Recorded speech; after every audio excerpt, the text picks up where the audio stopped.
T minus 30 seconds.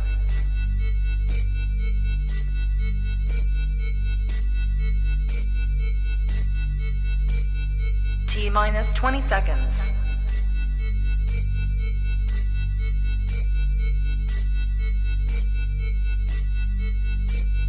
Ten, 9, 8, 7, 6, 5, 4, 3, 2, 1, 0.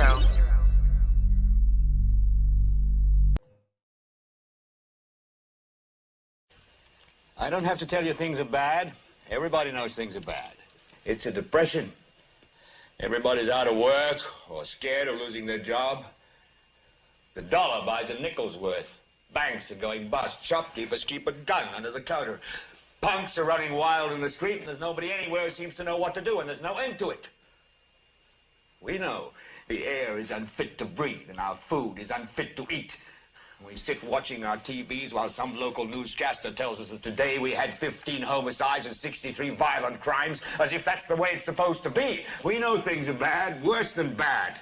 They're crazy. It's like everything everywhere is going crazy, so we don't go out anymore. We sit in the house, and slowly the world we're living in is getting smaller, and all we say is, please, at least leave us alone in our living rooms. Let me have my toaster and my TV and my steel-belted radios, and I won't say anything. Just leave us alone. Well, I'm not going to leave you alone. I want you to get mad. I don't want you to protest. I don't want you to riot. I don't want you to write to your congressman because I wouldn't know what to tell you to write. I don't know what to do about the depression and the inflation and the Russians and the crime in the street. All I know is that first, you've got to get mad. You've got to say, I'm a human being. My life has value.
Good morning, good afternoon, good evening, everybody, and welcome to Global Watchman News. My name is Lori Swan. Hope you guys are all doing well. If you happen to be in the YouTube live chat, we do ask that you keep it family friendly. There will be moderators in there to make sure that we stay within the terms of service put forth to us by the platform we're utilizing tonight. If you're new to the channel, welcome. Take a minute to hit that subscribe button, hit that bell so you know when we go live. If you are listening over on one of our other platforms on our podcast, we want to say welcome to you all, and we want to say thank you for your continued support. It is Wednesday night. That means that we are back up with our usual cast of characters. I want to welcome back everybody to the panel. First of all, my co-host, Ernie Beware. Hey, what's going on, everybody? How's everybody doing tonight? I hope you guys are blessed, and hopefully you still have, your Bibles open, because we're going to be discussing a lot of interesting things tonight about a certain religious organization that has been ruling the world ever since before Jesus. That's right. Also, welcome back to the panel. We got Big John with us. It's your old pal back again one more time. How you doing, Big John? I'm doing well. Awesome. And we also have to the panel with us, Hero. Welcome back, Hero. How's it going? How's you been? I've been doing good. Good. All right, so we're going to discuss today. First of all, if I want to preface this by telling you guys, look, We are not up here to attack any religion. We are not up here to sway your mind in any way, shape, or form. We're here to give you the facts. We're here to give you information. And as always, we tell you, don't believe what we say. Research it for yourself. Study to show thyself approved. Bible tells us to test all things, and that's what we're going to do tonight, is we're going to test something in particular, and that is the Roman Catholic Church. That is the Vatican. I'm going to start out the program today just like we did last week with the Smithsonian with a short video. This is by a channel called The Fuel Project, and take a listen. Very interesting. And we're off. The gospel eventually reached Rome, which was the epicenter of the greatest empire. Hold on a minute. I was listening to it. There we go.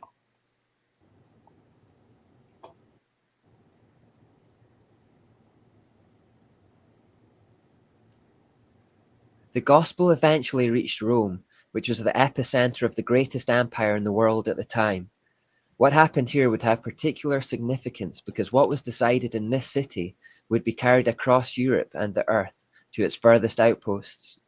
So what did happen here? Christianity dropped into the midst of a city completely under the spell of Babylonian worship, and whose emperor was the current high priest of the mysteries. Not an easy beginning. The people of Rome were thoroughly indoctrinated with the habits, superstitions, and traditions that had originated with Nimrod and Semiramis. To be honest, it was a cesspit. Therefore, it should come as no surprise to learn that Christians were bitterly persecuted by the Romans, who tolerated everyone except those who believed in Jesus. The claim that particularly infuriated Roman emperors was that Jesus was the way, the truth, and the life, and that no one comes to the Father except by me, as he said in John 4:16. This was a direct challenge to their position as gods. Christians utterly denied all pagan gods and refused to bow down to any of them, knowing that in doing so, they would be bowing down to demons and by proxy be bowing to Satan himself. This meant that whenever a tragedy occurred in Rome, Christians were made scapegoats, being blamed for bringing the wrath of the gods upon the people because of their unwillingness to sacrifice, appease, or pay tribute to them. Christians' unwillingness to bow to emperors as gods was also considered an act of sedition. The consequent brutality of the Roman Empire towards Christians has gone down in infamy. Once captured, Christians were thrown to lions for sport in colosseums, while the baying crowd watched them being torn limb from limb. They were dipped in oil and then set alight at the side of the roads to become living human torches. Another method of execution was being sewn into animal skins and then led to die at the fangs and claws of wild animals. Some were noted to have had crowns of metal nailed into their heads. The book of Hebrews in the Bible reports that some were placed inside a hollowed-out tree and then sawn in half. These things illustrate the viciousness of Satan's hatred and retaliation towards God's people. Never underestimate just how much Satan despises a follower of God, or what he would do to us if he was in a position of power. Remember the golden rule: manipulation and deception while in a position of weakness, intimidation and violence while in a position of power. The ultimate aim is always dominance. And when Satan eventually has his way on this earth at the end of the age and reaches a position of power, the Bible tells us that there will be a great tribulation that the world has never seen before or will ever see again.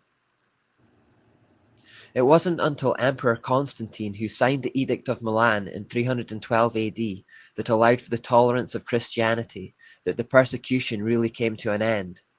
Now, the world at large traditionally sees this as the best thing that could ever have happened to Christianity, but I'm going to suggest it wasn't.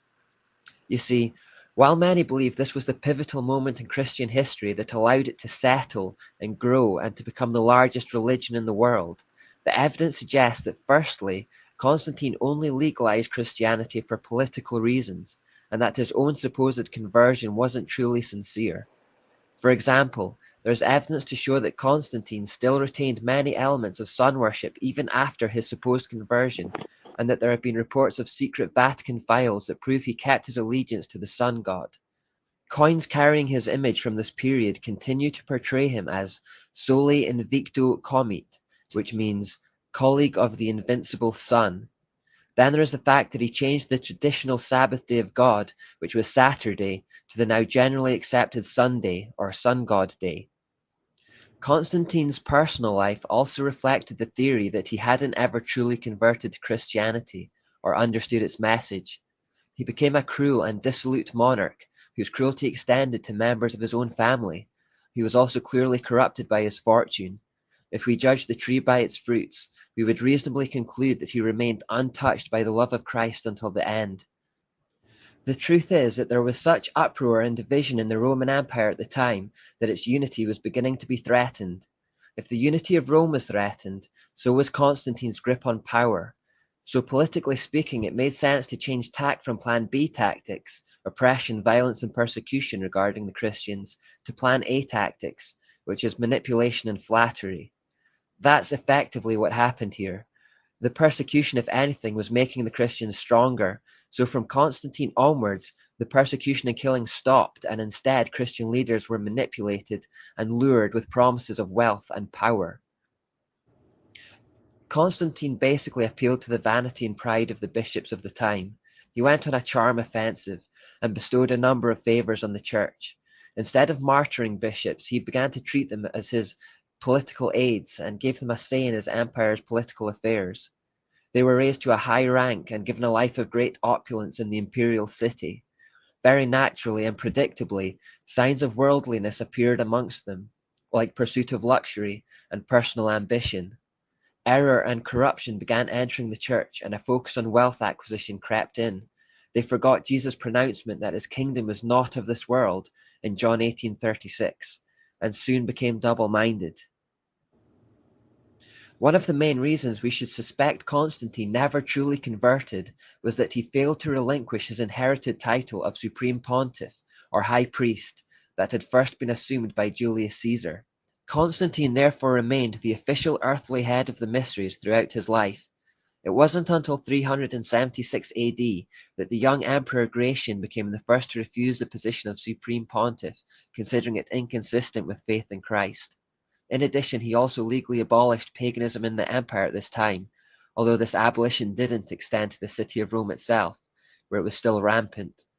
In fact, Rome at this time was colloquially referred to as the sink of all superstitions.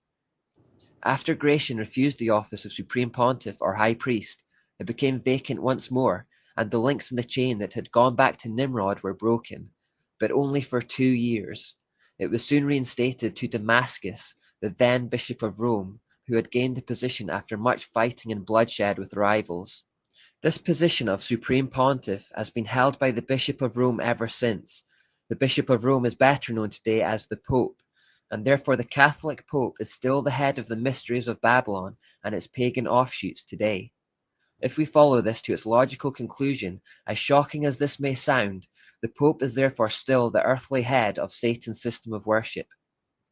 Stanley's History on page 40 says, "The popes fill the place of the vacant emperors at Rome, inheriting their power, their prestige, and their titles from paganism." Pope Damascus recognized the power inherent in his new title. He believed himself to be head over not just the Christian church, but also over the pagans in Rome. It meant complete authority and domination, both the secular and sacred under one system. How is the Roman Church to consolidate this rule over the pagans and the Christians under one system? They needed to somehow iron out the differences between the Babylonian system and the Christian system to create a unity between all peoples, and that meant compromise. What the Catholic Church did was consistently compromise the gospel message with pre-existing pagan beliefs and adapted it based on whatever form of Babylonian mysticism a culture held to. Now, compromising the truth with different types of lies is like mixing ice cream with different types of dirt. At the end of the day, all you're left with is dirt. So while the average historian will explain that from 378 AD onwards, within 50 years, the spread of Christianity had completely vanquished paganism in Rome, that's not what happened. Paganism had not vanished. At the beginning of the 5th century, it had simply been absorbed into Roman Catholicism, which now contained all manner of superstitious rites and ceremonies inherited from Babylon. Pagan doctrines, rites and symbols were incorporated into the church and merely covered with a facade of Christianity. It was this, and not an outpouring of the Spirit, that brought a multitude of pagan worshippers into the Church of Rome. Catholicism basically became paganism with a Christian mask. It was after this time that the words of warning given by the Apostle Paul to Timothy began to be fulfilled. The Spirit clearly says that in later times some will abandon the faith and follow deceiving spirits and things taught by demons. Such teachings come through hypocritical liars whose consciences have been seared as with a hot iron. They forbid people to marry and order them to abstain from certain foods, which God created to be received with thanksgiving by those who believe and who know the truth. Celibacy, compulsory fasting, idolatry, and baptismal regeneration, and many other false ideas quickly became the accepted doctrines of the Church. I'll give you an example of what I mean. One of the main differences between Christianity and paganism was that Christianity was monotheistic while paganism was polytheistic. Trying to get the pagans to give up their multiple gods proved tricky, and so, in order to merge the two systems, the Roman Church began to suggest the idea of patron saints. In effect, what they said was, you don't need to stop praying to all these various gods and goddesses. All you have to do is call them by a new name. Instead of a god of the travelers, we'll appoint a saint of the travelers. Instead of a god of the sea, there is now a saint for seafarers, etc. So where there had previously been a pagan god or goddess assigned to aspects of daily life in the mystery system, the Catholic Church merely replaced these gods with saints who were to be prayed to, revered, and looked to for guidance instead. Because many people had carved idols of gods and goddesses in their house, they weren't asked to discard them completely, but just to revere them under a new name and identity. All the many pictures and images that existed because of the mother and child cults of the day, and which originally represented Semiramis and Tammuz, were simply renamed Mother Mary and Christ. The paganism was not removed, it was just given a makeover. Another problem for effecting change was the festivals of the day. People's years were marked by religious holidays much like our own are today. Imagine trying to get everyone in the world to give up Christmas next year. It would be a nearly insurmountable task. People love their holidays. The Catholic Church decided that instead of abandoning the old pagan holidays, they would simply adopt them under a new meaning. The winter solstice festival called Saturnalia, or the Feast of Saturn in Rome, occurred in the week prior to the 25th of December, and the day itself was called Natalis Invictis Solis, which means the birthday of the unconquered sun. Indeed, 25th of December was widely regarded by all Babylonian religions to be the birthday of Nimrod. It's a date that crops up frequently. In Egypt, Isis, who is the equivalent of Ashtoreth, and who was worshipped as the Queen of Heaven, was said to be born in this date also. So what did the Catholics do? Effectively, they said, keep your festival, but let's just adopt it as the birthday of Jesus Christ instead. Similarly, the spring equinox festival for the goddess of fertility, associated with regeneration, was adopted as Easter. The name Astarte or Ishtar became Easter in Gaelic, and it's from this name that we get the word Easter. Eggs that originally represented fertility were Christianized as a representation of the stone that was rolled away from the front of Jesus' tomb. It was also as a result of merging Babylon with the Church that the idea of Lent was introduced. Lent has no biblical basis whatsoever, but was merely an essential part of the Babylonian spring festivals that Catholics adopted under a new meaning. In autumn, there was a harvest festival that honored the goddess Pomona, and this became Christianized as All Souls' Day, with All Saints' Day coming on the 1st of November to again honor the saints. It is better known today as Halloween, the night where evil is celebrated most overtly. As a night to honor the Catholic saints, it is effectively a night to honor demons. The practice of bobbing for apples originated with the celebration of Pomona, who is the goddess of fruit and trees. In this, we may also see a link to the Tree of Knowledge. Can we say that bobbing for apples is a reenactment and celebration of the moment when Adam and Eve ate of that tree? As the Roman Empire spread to Celtic areas where the mysteries had become Druidism, the date became a night to honor the god Samhain. Now note the similarity between the names Samhain and Satan. What this all adds up to is simply that when it was made legal in Rome, Catholicism did not Christianize the pagan religions, but that the reverse is true. The pagan religions polluted Christianity to produce Catholicism. Catholicism gradually became nothing more than the mystery religion with a Christian facade. So before we end this part, it's probably thrown up a lot of questions. Should we go to church on a Sunday instead of a Saturday? Should we celebrate Christmas and Easter in the light of this knowledge? I know some people have uncovered this information and now don't. Firstly, I would say to do away with the Catholic saints and don't pray to them, as they are in fact demons. Also, Halloween should always be completely off the agenda for a Christian. It remains from all possible angles nothing but a celebration of evil, witchcraft, sorcery, darkness, occult activity, and demons. Christians should have nothing to do with this holiday, as it never has been rooted in anything other than the occult. In fact, it's been said that asking a Christian to celebrate Halloween is like asking a Holocaust survivor to celebrate Hitler's birthday. That's not too far off the mark. With regards to the others, one Bible verse keeps coming to mind.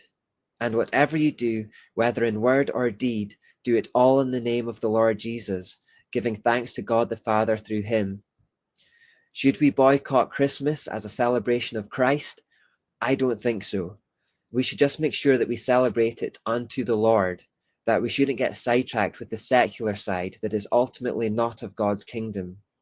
When some choose to make Christmas about Santa, we should choose to make Christmas about Christ. When some choose to make Easter about rabbits, we should celebrate it unto the Lord and make it about Christ also.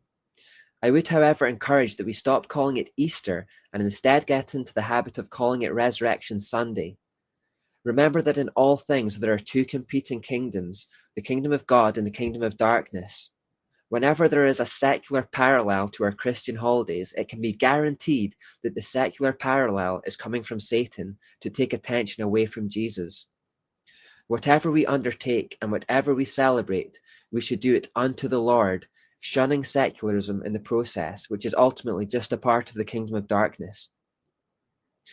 You may still think I'm being too harsh on Catholicism after this, so in this next section we'll start to uncover its symbolism in more depth.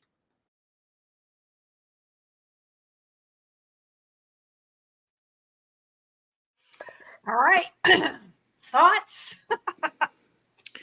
If I remember correctly, Constantine was the emperor who made it so that people believed that Christ was God and not the Son of God, correct? Constantine he was the one that formed the religious canon. He's the one, yeah.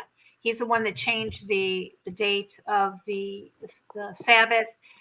He put books in the Bible, took books out of the Bible. The book of Revelation was never even in the Bible until after one of the councils. I don't know if it was the Council of Nicaea or which one it was, but it was one of those councils that put the book of Revelation in. But Constantine was one. He had the book of Enoch taken out. He's the one that changed the Sabbath. He did a lot of things and formed what is known as canon. Well, he also paganized Christianity by incorporating pagan customs and traditions into Christianity, such as Christmas and Easter, and a lot of the holy days that we celebrate today were created by him, just because he wanted to get under the good graces of Christians, because they were on the increase during that day. Correct. And I thought it's interesting, and it's the reason why I played that particular one. That is it's a 73 or 74 part series. I will give you guys the link to it when we're done here. From the Fuel Project, Mark Fairley did a great job. And the reason why I played that one, the particular one, was because that was the one that he said, and he showed you that in the time when paganism was running rampant and the Catholic Church, they were threatened by it and they were trying to convert people. And they couldn't get these pagans to convert. They couldn't get them to give up their festivals, their little g gods, their way of life, their multifaceted belief system. So at the time, the Pope was like, you know what? That's okay. You don't have to give it up. We'll just bring it into us. And that's where all of our patron saints came from. And I don't think people really understand that when you pray or when you wear a medal or your sepulchre as a Roman Catholic, you're giving homage to these little g gods, guys. Yes, definitely. Well, I mean, when you live in a world that is completely carnal, that's what you're going to worship. Our body's designed to worship one thing or the other, God or Satan. Right. We don't not worshiping God. We're worshiping the devil. I mean, there's no ifs, ands, or buts about it. So if you conform to the ways of this world and the customs and traditions, you're conforming to the ways of Satan and his demonic army. I mean, there is no like gray area in between that. It's either black or is it white. It's nothing in between. John? I mean, yeah, the video shows the parallel, like, the instead of with the church and everything that they do. And they may have known, the mysteries from having, because obviously, like, their hats are Dagon, the fish god, which is Osiris. I mean, it's all the same thing. But when the Spanish Inquisition, when their priests went out with the conquistadors and they were confirming this, meeting these people who were always there, even when Moses was writing the Torah, you had the Anasazi over there in Utah, it's at the same time on the planet. So when all the chroniclers, they were all Catholic priests, went out, that was the time of all this. That was the real confirmation. And that's when the Catholic Church started doing what? Building churches on top of these antediluvian structures, all in South America, all in Central America, obviously after a while into the North America. But and then that's what they were doing off the islands of of Italy with Sardinia and Malta, because what was it doing? It was giants. That's exactly what they were going for. They probably knew weird things here and there, but the giants is what they were told. We got to like put a stop to this. We have to hide this any means necessary. So, but yeah, the Vatican's always been lined up with it's almost like the way the America was founded. Yeah, it was founded because freedom of religion, but it was freedom for the Masons to do what they want and nobody notice them, while telling you, well, you can do what you want to, but don't pay attention to us. I think that was a lot of the reasons for the Knights Templar and their mission. A lot of people can say that they were on a quest for the Holy Grail, whatever it was that it was under the guise of, but millions of people over the centuries have been killed in the name of the Catholic Church.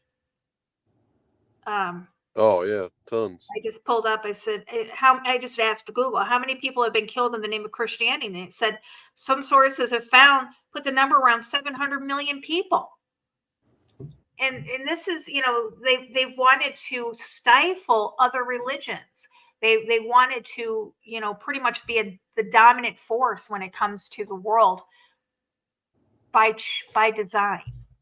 That number is very conservative as well, because if you factor in over the course of a couple thousand years, you're in the trillions. I mean, so many believers have passed away at the hands of this organization and their offsprings. It's not even funny. We have to just understand that they're going. I firmly believe that they are the beast system, and they're going to be the one to cause the persecution of the saints. And we're going to get into it in a little bit, but if you go into the writings of Malachi, he even says that the last, he names the last pope as the false prophet. And we're going to get into that because I know John's. Oh, yeah, that's right. Yeah. So let's just ask, what is let's see, which one do I want to do here first? Let's start with the Pope. Let's start with the head of the Pope. The Pope is said to be the vicar of Christ. The vicar of Christ is a title of the Pope implying his supreme and universal primacy, both of honor and jurisdiction over the Church of Christ. It is found in the words of the divine shepherd to St. Peter. And there we go with St. Peter. Who knows what pagan god he took over. but basically it says that the Pope is Christ on earth, right, guys? Yeah. Yeah, And he's the one that he can forgive sins and bring people out of purgatory into heaven. He's the one that can heal. He can do pretty much anything that Jesus Christ did when he walked the earth. okay. So I guess we can all agree that the fact that the Catholic Church has put itself as the kingdom of God on earth, right? Yeah, and I wish I didn't pay attention much when I went to catechism class, but that seemed to be the gist of it. I mean, I remember like having these little Catholic books that probably were from either the 50s or the 60s that I was handed to, because until I was about 12 or 13, I didn't go, but I was kind of forced to go, in other words, to Catholic Church. So I was handed this book, and it had all the prayers in there: Apostles' Creed, Nicene Creed, all the little, Right. Glory Bees, Hail Marys, whatever. Anyhow, I remember like all the pictures. It would explain to you, and it wasn't a Bible. It would explain to you like straight from the Catholic League or whatever. And then it would tell you, well, the Pope can do this. It would never say Jesus, and I'm thinking, well, you talk about this guy Jesus, but then this book don't say nothing about him, but it shows him, and he looks like he has blonde hair and blue eyes, and I'm like, and I always knew that was something was odd about that. Something was odd about that. Yeah. And but yeah, so I'm just trying to remember like where they got these different. I mean, there's steps, and everything has like 500 paragraphs to each step that you do as a Catholic. When you were in the Catholic school system, they had already converted from the Latin masses, right? I would think, yeah, the Latin. Because I think I'm the last generation. I think I'm the last of the. When I was in the Catholic school system, they had just started coming out of the totally Latin. So the masses that I went were half Latin and half English. So the books changed about that time, and the prayers went into English and everything. And I know exactly the books you're talking about. Yeah, they were they belonged to a family member but my grandmother kept them, and she was like, okay, because I kind of I got fast tracked per se. Because obviously they want you to be baptized as a baby, but I got baptized. Mm-hmm. When I was 13, did first communion, did all that stuff. Oh yeah, you had to have your baptism, your first communion, your what is the other one? Oh, I forgot. There's one more. Baptism, first communion, and then I can't think of that other one. Yeah, I can't either. Oh, confession. You got to confess. Oh yeah, you got to do your confession. Yeah, all that. Yeah. Oh. And then you get older and go into the confirmed, when you get in the high school. Confirmation. That's right. Yeah, confirmation. Yeah. Confirmation. Yeah. So the baptism when you're a baby, then you have your first communion when you're 8 years old or something like that. And then you're confirmed when you're older. So you had to have been fast tracked. You had to do all those three at once, didn't you? I did. Yeah, it was fast tracked. And then, it's like, that's weird because it's like, okay, unless you do this, and Jesus ain't gonna even mess with you, ain't gonna talk to you. It's crazy because when we have to go to a funeral or something, or to a wedding, most of the funerals that we go to here in Chicago, they're in the Catholic churches, the Polish Catholic churches or the Orthodox. And even though I haven't been to a quote unquote mass in decades, when it comes time to recite those prayers, I know I'm like that. Isn't it weird? And it is. It's like, I can remember them too. Where did that come from? I haven't said that in decades. Well, it's almost like it's so repetitive. I could almost say what the priest said when you're about to get communion. It's like, yeah, some would sing some of the verses and some wouldn't. And then I thought of something. I just lost my train of thought with that, which you had said something reminded me. But I'm about to think about that. But Okay. yes, the whole thing with the funeral, like, used to be, the priest used to say, because I went to a funeral some years back that was way after, because really Catholicism turned me atheist. It drove me so far away, I just went off the deep end, was like, Jesus ain't real. But I went to a funeral, and after I converted, of course, and I'm like, well, let me see how it is now. Let me see if I remember this. But it used to be peace be with you, through Jesus. And then they changed it now to, in the atonement of the body of the priest. The priest says that, and the atonement of the body of me, is what the guy said. And I was like, oh wow, they've gone, now they're like totally, because my grandmother's always like, go talk to Father. Go talk to Father. If you want to know something, go talk to Father. She meant the priest. And so that's how I grew up knowing that, like, there was no Father in heaven. The Father is, now he has a little office in the church that you go talk to. Exactly. He's the one that listens to our confessions and tells us how many Hail Marys and exactly. Our Fathers.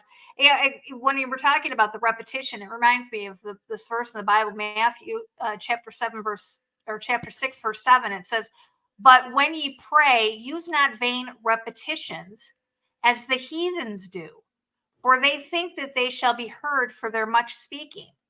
And that's exactly what happens in the Catholic churches. It's repetitive.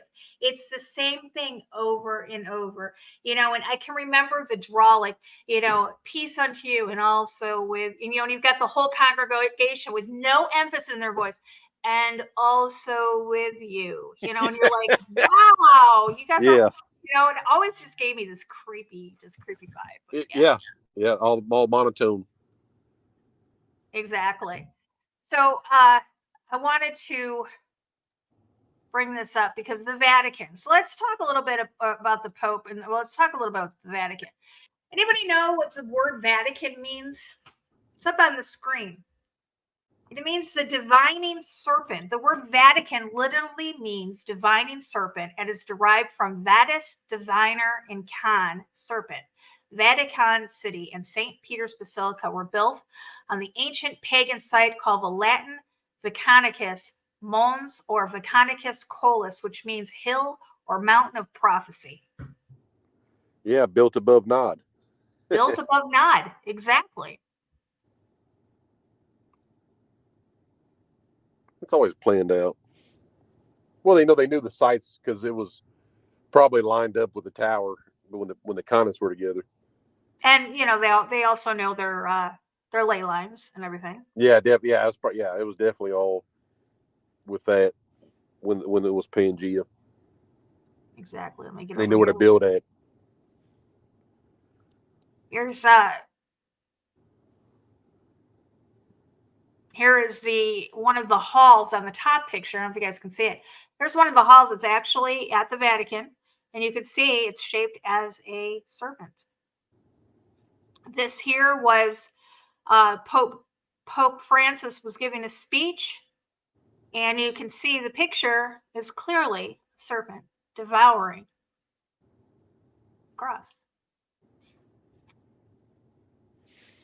And you have a picture of that angel in the whirlwind that the Pope sits in front of? They say it's Jesus, but yeah, let me grab it. I was trying to find it. I don't believe that's him. I don't know. Yeah, let me grab it real quick. That's in the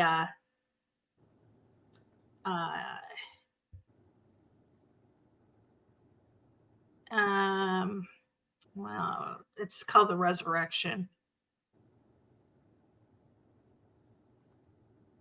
Let me grab it real quick. Let me find it. If I can. Yeah, that's what it's called. Okay. I'm going to give it to you, Ernie. Can you pop it in here for me? Sure can. Thank you, dear. There you go. You just pop it in there. I'm not sure what my computer is going to be capable of tonight. I don't want to replay of last week. I really like to stay for the whole show. It's kind of like, my thing. I kind of like to stay. Alrighty. I am downloading it, so bear with me here. And the Vatican there's a church in between when Timothy Alberino and that Leo Zargami guy, they went to the order of the, they went to the Jesuit part of the Vatican, and there's a church in the middle that's not accessible from the outside. Huh. It's in between. The Leo Zargami guy was pointing at it like they, the Jesuits came outside and were like, "Get out of here! Don't film." Oh, we're going to talk about them and those. Is this what? Is this the picture you're talking about? That's it. Oh yeah, yeah. This is the one. Yeah, this is called the Resurrection. This is actually this is in the throne room of the Vatican, and I don't know about you guys, but that is not my Jesus behind him. I don't think a resurrection will look anything like that. I think it was a easy peasy. There he is. He did it. Radioactive event. Not that. That looks like Angel in the Whirlwind kind of stuff. They love that stuff. Yeah. That's crazy, isn't it? It reminds me of the movie Constantine. Or that too. Yeah, exactly. Yeah, when he was in hell and he was trying to get out and he hit himself in the chest with holy water and the demons are trying to pull him back down. Yeah, that's what it looks like. What movie was that? Constantine. Oh wow. Constantine's I believe a comic book character. Yep. And Keanu Reeves portrayed him in the movie. Huh. Okay. Interesting. Yeah, it's a pretty good movie, Laura. It's I'll have to watch it. It's interesting. I'm going to put up something. So during Vatican II, does anybody here know what Vatican II was? The revamping of the church, Vatican II. What year did that take place? 1972 or 1974. I'm not sure which year. Well, it was in the 70s. I remember something like that because of Malachi Martin's book, A Windswept House. Yeah. Well, the Vatican II was completely and utterly just a demonic event that took place. It was a revamping of the Catholic Church beyond anything. Probably things hadn't been changed as much as it did when they accepted the pagan gods as patron saints. Okay. And during that time, Pope Paul the Sixth made a statement, and he said, "Through some crack, the smoke of Satan has entered the Church of God." Yeah, they said this. Yeah, that's exactly it. Malachi said that they had a mass, I think, somewhere in South Carolina. At the same time, they had a black mass in South Carolina, and it was on the same ley line as the Vatican. They had a black mass at the Vatican in that little church in between the two buildings. Mm-hmm. And that's what Malachi said introduced what this guy's saying. Like that's when it all started in the 60s. How can you deny the fact that your own Pope is telling you this? Your own Pope is telling you that Satan has entered into the church. Malachi also said that we would have two popes, and believe it or not, right up until recently, we had two popes. When Pope Benedict did not die, he resigned. First time, I think, since the 1100s. Yeah. Usually a pope for life. Do you know what the significance of that is? Because I've seen quite a few theories involving his resignation. Yeah, I do know why he resigned. He resigned because there was a charge brought against him through the court in Geneva, in Brussels, and he was found guilty along with the Queen of England, along with the Prime Minister of Britain, him, and many other world leaders were found guilty of crimes against humanity, child trafficking, and child sacrifice. That is when the ninth circle cult was brought to light. We found out about that. And he resigned because he was guilty of sin, basically. And he resigned. But the reason why none of those warrants that were issued for those people were ever able to be served was because the Queen lives in sovereign land. The Pope lives on sovereign land. And whenever the Pope travels, whatever ground he's standing on is sovereign. So you can never serve those arrest warrants. Same with the Queen. Same with anybody in the royal family. Whatever piece of land they're standing on at that moment is sovereign. They are untouchable. These people are untouchable. Right. And majority of the world, the land is actually under the crown too. So we got to factor that in as well. Yeah. Including the United States. Kevin Annett was the one that brought the charges against them in Brussels to the ICC, the International Court of Crimes. And so that's why Benedict stepped down.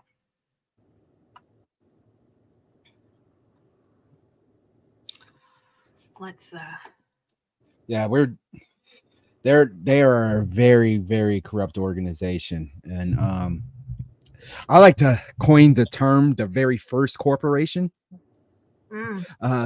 Because if you look at that the structure of the Catholic Church in this hierarchy, it completely resembles your typical corporation that you see today. And they're a living, breathing organization, which means no matter who's the head, if they pass away, it continues to move on. And the corporation runs the same way. It could run by itself, and how it's governed, how it's, takes control over other smaller companies and other, like Catholic Church, they do that with smaller religions as well. They take over that. We've seen that throughout history, as far as their influence on other religions too, are just completely taken over. Right. So regardless of what people think, that the Catholic Church has their influence on every single religion in this world, including the quote unquote Christian religions. That's right. That's right. Somebody said the Vatican II was in the 60s. But here it says June 29th, 1972, Paul the Sixth has a clearer and clearer impression that there is something deep and negative that is increasingly afflicting the church. The path towards secularization and the lack of internal unity are becoming two great problems for the church throughout the world. And so this is when he wrote about the smoke of Satan has entered the church. It was June 29th, 1972 was when he wrote it. Give you guys a date on that. So let's go to, I did that one. I'll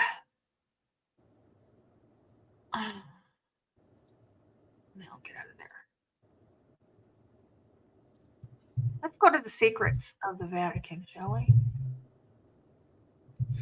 Absolutely. I've been waiting for this the entire broadcast, so hope you folks are ready too.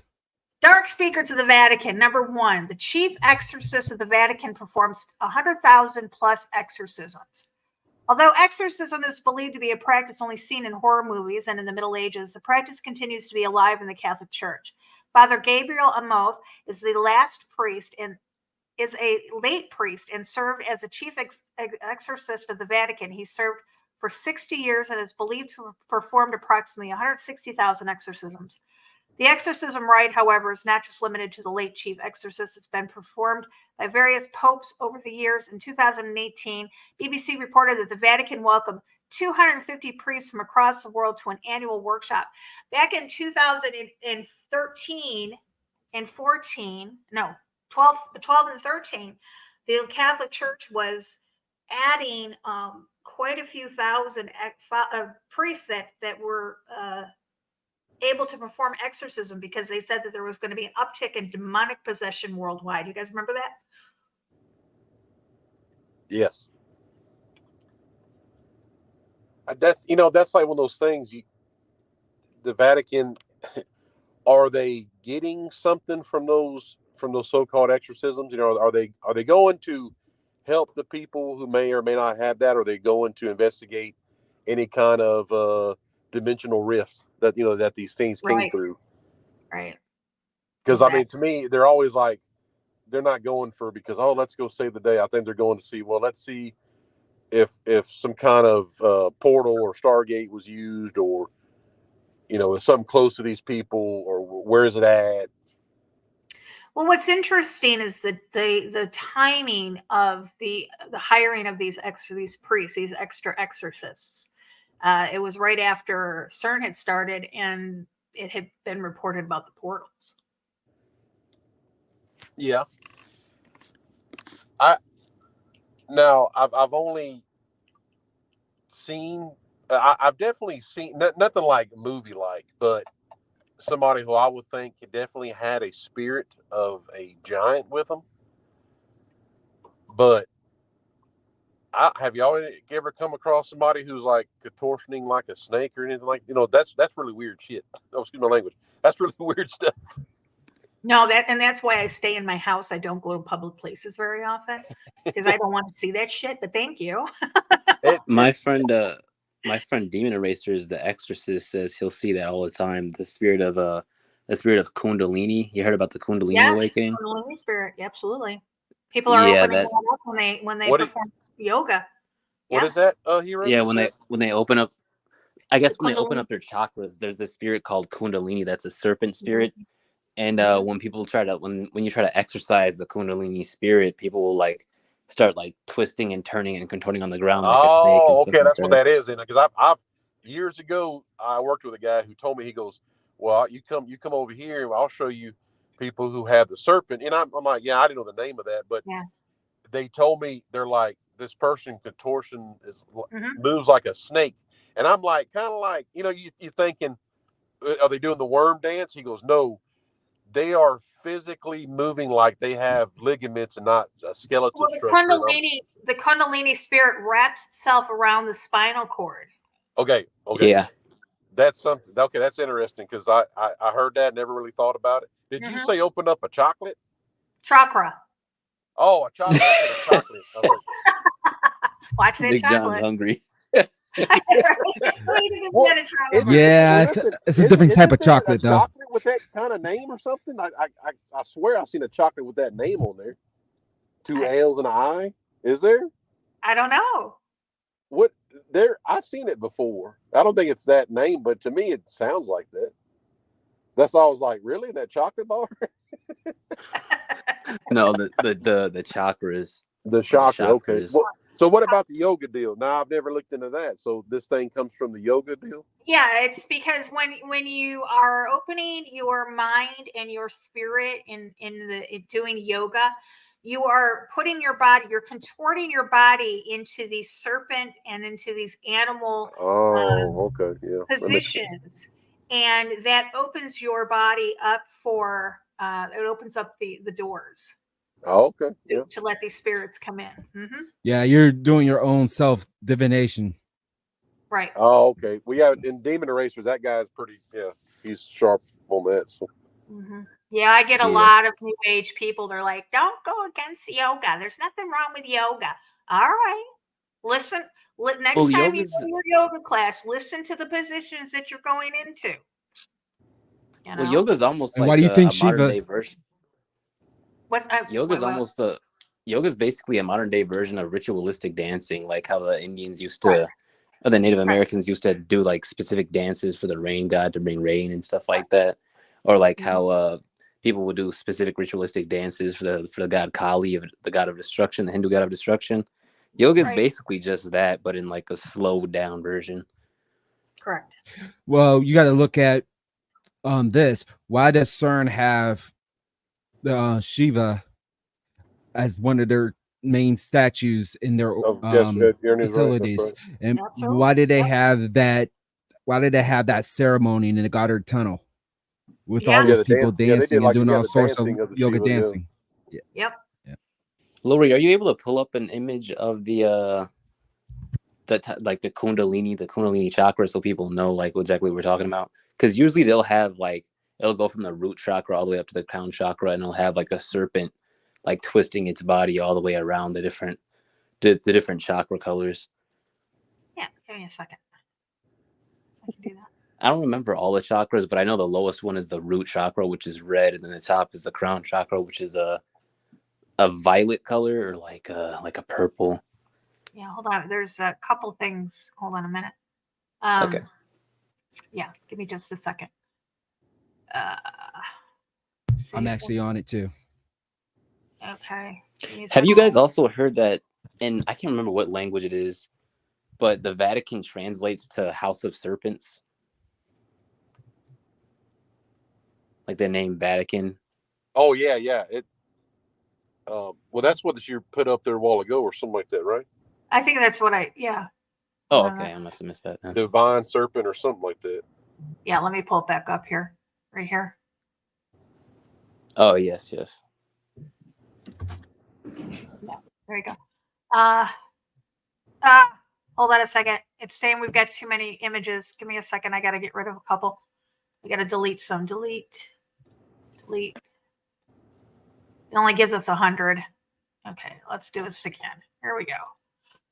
All right. So this is what you're talking about here. Yeah. There's also one that has like the Kundalini going around it. Okay, well, the spirit of Kundalini. But that's the chakras. Right. They talk about that a lot in like Hinduism and yoga, Buddhism, things like that. There's one that I wanted to pull up, but it wouldn't let me save it. Let's do this one. But yeah, I have one too. If I remember correctly, they want you to like on each level. You're supposed to level up to get to the crown chakra to reach like full enlightenment and reach I don't know if it's nirvana or something like that. I don't know. I haven't really looked into this for a very long time. But yeah, you have to align all your chakras to basically reach like enlightenment, like full. Oh yeah, that's what they talk about. That's the Freemason thing. They're like the Christ secretions in your spine, and it lines. Yeah. Oh, yeah, it's literally all the same crap over and over, just told in a different way, basically. The Christ fluid. I'm like, what is that? Yeah. I got one. Oh my Lord in heaven! Hold on a minute. Delete. I'm sorry, Lori. I'm helping you out here. Oh, I know you are. No, don't worry about it. I've got to remind me. I've got to clean this out.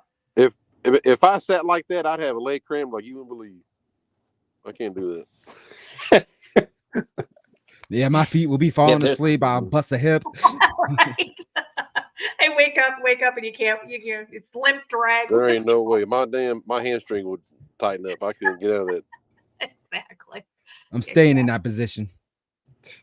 Well, Lori, if you want to take a look at this too, I wanted to bring this up too because it has a very interesting image that's very familiar to many of us, as far as like what it depicts. 1 second here. I might have to delete another one. Yeah, go ahead. I'm gonna, while you do, I'm just gonna delete. That way, if we have to add anything in there, I'm just gonna delete. Check this out. What does this look like to you? Oh, that looks like the medical. Yeah, this is the Caduceus. Yeah. What I'm trying to see this here now. What is that? What are they calling the butthole? Because that's got to do something. You know how they are with that. You know what? So what's down there? What is that called? I can't see. Sodom and Gomorrah. Pretty much. It's the chakra coccyx of the spine, the base of the spine. Oh, okay. But I know like chakras. It has something to do with, that's why they like the sodomy. It's got something to do with it. Oh yeah, that's a whole nother show. That the one. mouth, the mouth of Satan or whatever. Yep. I usually put up known a for post like once a year about that. What's that, Hero? The red root chakra is known for like lust and things of that nature. It's like the lowest level, basically. But I don't know what's above that off the top of my head. And how those snakes that as it going up the spine, it leads to the third eye. That is something that I find completely demonic. Like, I mean, that's what Satan's going for. Yeah.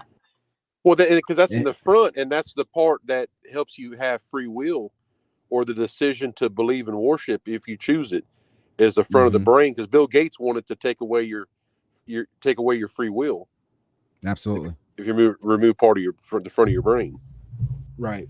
That was an army. That actually was like almost like an army experiment. Well, wasn't that was a form of treating psychiatry back in the Yeah. 40s, having frontal lobotomies. Yeah, that's right. But it was really taking away your choice of any kind of religious thought. Well, jeez, wow, interesting. All right, so one of the next secrets of the Vatican is the Vatican helped Nazi war criminals escape the Allied forces. The Vatican funded Operation Paperclip. Oh, yes, big time. Well, the Pope at the time was friends with Hitler. I can't remember. They have a picture together, whichever Pope it was at the time. Might be Pius. Not sure. Let's see. Whatever one was Pope in 1944, there was picture with Hitler. They were buddies. Well, let's just do Pope with Hitler. Let's see what it pulls up. There's a lot of them. Pope who stood up to Hitler. No, that's not the one. Pope with Hitler.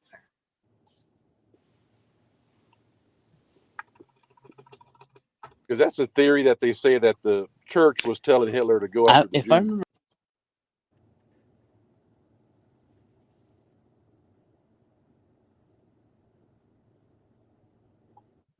I have a question. Now, I've read, and I want to know if it's true. Speaking of this topic here, now, was Hitler funded by the Vatican as well? Very possible. And let me read this. It says, after the victory of the Allied forces in Germany to end World War II, the Nazis were forced to seek refuge outside of Europe. Thousands of Nazis managed to escape to South American countries, specifically Argentina, Chile, and Brazil. Harvard researcher Gerald Steinacher wrote a book that shows travel documents pointing to the Vatican having helped the Nazis travel to these countries. Steinacher argues that it was done with the hope of reviving European Christianity and fear of the growing influence of the Soviet Union. The Vatican, however, has refused to comment on these claims. But it goes more. The Vatican made money from the Holocaust. It says, in addition to aiding the escape of thousands of Nazis from Europe, the Vatican was also involved in helping smuggle Nazis, looted art, golf, and other properties belonging to Jewish families. Gerald Posner, an American journalist, says that Bernardino Nogara, the financial advisor to the Vatican, is believed to have been one of the Nazi spies. He is believed to have instituted a horrifying scheme to allow the Vatican to invest money in Italian insurance companies that kept the assets from the life insurance plans of the murdered Jewish families. Since the Vatican was an investor and not a direct insurer, they did not need to return any of the money made using scheme. Yeah, I mean, that's just one of the probably 15,000 things that they could have done. Now here's another good point, that when the Nazis went down Antarctica in 1933, before they started doing anything, causing trouble, they went down to New Schwabenland. But who was part of that? The Vatican. Mm-hmm. And if they did find the hollow earth, or the paradise underneath the ice, then the Vatican would have been involved the entire time, because they were down there too, talking to the king of the earth, whoever Admiral Byrd ran into. It just seems weird that if the Vatican's not involved, then the Smithsonian is. Well, yeah, too. That's the two. Well, it's like the Vatican took care of, Europe and anywhere around there that they could, because they were there obviously before the Smithsonian with the Spanish Inquisition, and then they just set up. I think they set up the Smithsonian in North America because they learned from. It's just a timeline matches. They learned from the Incans that, okay, north of us is the land of the plumed serpent, Amarahuca, and then all of a sudden you had the Smithsonian set up out of nowhere, based on this notion that, we need to preserve history and tell everybody about in the future, which is, that's obviously what they did, but they set it up only in North America. So we have their own. They have their own hide history kind of thing going. Right. Correct me if I'm wrong, but isn't it true that the Vatican has to okay all mainstream religions before they can be like considered a true religion? I imagine someone that in the back channels, but everything's based off of the Catholic Church. I mean, it all has the same little details. Like, you know what I mean? Like, it's not totally the same, but there's lots of things that show you that, look, it all branched off the Catholic Church. Yeah. Baptist, Pentecost, all that stuff.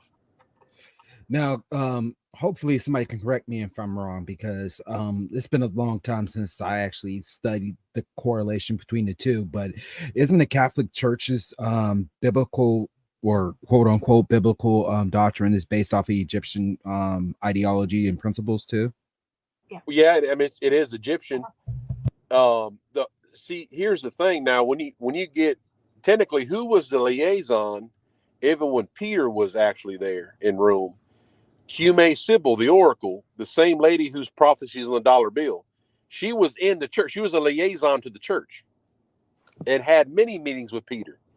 And her prophecy on the dollar bill about the return of Jupiter and the golden age of man, Nephilim, blah, blah, blah. But where does she get her stuff from? From Egypt. So Catholicism is from the Egyptians, which is the Anunnaki, like not what we know. And I've said this a million times. The original Egyptians, the ones that, they're just fooling you with these people who assimilated, Cleopatra and all them. They just assimilated into a culture. The real Egyptians are the Nephilim. And other mystery schools, that's where it comes from.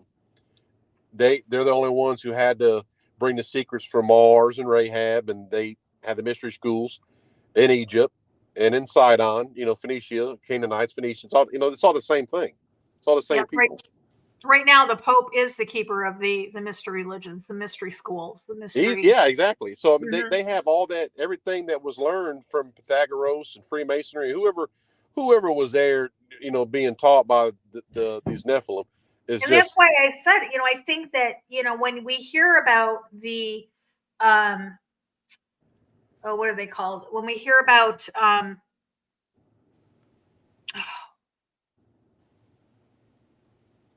trying to think, what are the people that went around trying to get trying to find the Grail? Templars. When we hear about the Knights Templars and how they traveled around the world and they were trying to find, the Holy Grail, they were the collectors of everything in antiquity. Like they have everything. Like the Vatican, it's if you were going to, if I was going to bet, if I was a betting person, I would probably bet that if the what is it called? I'm sorry, guys. I'm having a bad night. What is the thing that Moses had? Ark of the Covenant. Ark of the Covenant. Thank you. If the Ark of the Covenant was going to be anywhere on Earth, it would be in the Vatican or the Smithsonian. One of the two places. Well, the problem with that is when God had that hidden and protected, so no man can touch it, right? So how can the Vatican move that thing? Well, the Bible also said that whenever someone who wasn't of like the Israelites or something like that had it, they basically be cursed and all this bad stuff would happen to them. Well, yeah, they would immediately die. Well, Moses had a whole second set of tablets that's what they're worried about. They don't care about the Ark of the Covenant. Right. The second the tablets is whatever word when he came down, the ones he didn't crack, that's the ones they got or are after. That's the ones they care. Like I said, when they would pass up tablets, that would literally blow your mind and like really expose a lot of things. When that's left on the ground to go get some mummies, you know what I mean? That's how I think of it now. It's like, no, when they say Moses had something else, that's what they're after. They don't care about no Ten Commandments or, you know what I mean? They don't care about Ark of the Covenant. They want the good stuff. And that's how I think of it. That's because I've Yeah. seen it happen. So that's how I see it now, you know, in my opinion. Right. Ernie, you had mentioned something about making money off of Hitler. What was that? Was that your statement that you said? I was wondering if the Catholic Church actually financed the Nazi party and Hitler during those times. Well, it says the most controversial is they're dealing with Hitler. Gerald Posner, a historian, points out that the Vatican received a church tax from Hitler every year. Interesting. Mm-hmm. Exactly. A book named His Holiness was released in 2012, which based on the leaked secret papers of Pope Benedict. The private documents were leaked by Benedict the 16th's own butler to the author. I'm not even going to pronounce his name. His last name's Nuzzi.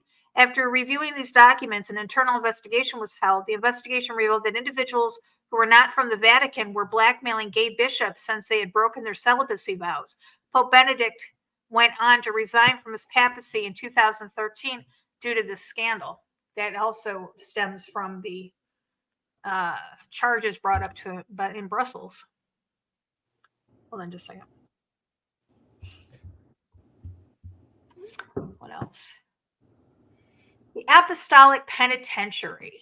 Anybody know about this? I've never heard this. This is new for me reading this to you guys too. So, the Apostolic Penitentiary is a secret tribunal that investigates so-called heinous crimes of individuals. It was supposedly founded in 1179 and was kept secret until 2009. Only the Pope can grant absolution to people brought into this tribunal. Examples of sin included attempting to assassinate the Pope, a priest exposing the sin or identity of a person who has confessed to them, and so on. The Pope acts as the head of this tribunal and is called the Major Penitentiary and can either offer absolution or let the automatic excommunication stand.